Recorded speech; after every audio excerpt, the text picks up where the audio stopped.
नमस्कार मैत्रिणींनो, आज आहे 6वी माळ. देवापुढे दिवा लावला सकाळ सकाळ. त्यानंतर हे काका आले, त्यांना कुंकू लावून घेतलं, आशीर्वाद घेतला आणि स्वयंपाकाला लागले.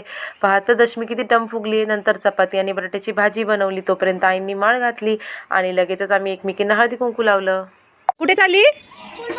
बाय. बर्फी गेली तिच्या मैत्रिणीसोबत शाळेत. त्यानंतर या 2 काकू आल्या होत्या फराळाचं घेण्यासाठी. त्यांनी त्यांच्याकडूनच शेंगदाणे घेतले. त्यानंतर आशीर्वादही घेतला. मी त्यांना नंतर नमस्कार केला. आईंची हिरवी साडी नेसून मस्त फोटोज क्लिक केले. 4:30 वाजले. संध्याकाळच्या तयारीला लागलं पाहिजे ना. आई मस्त खरडा बनवत होत्या आणि मी तयारी करत होते मस्त अशा साबुदाणा वड्याची.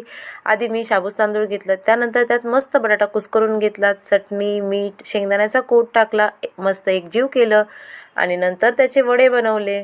वडे तळण्यासाठी टाकते आता मी. तोपर्यंत तुम्ही जर चॅनलला सबस्क्राईब नसेल केलं तर करून घ्या. मस्त वडे तळते, तुम्हीही या खायला. तोपर्यंत गरम गरम वडे तात्यांना. बाय.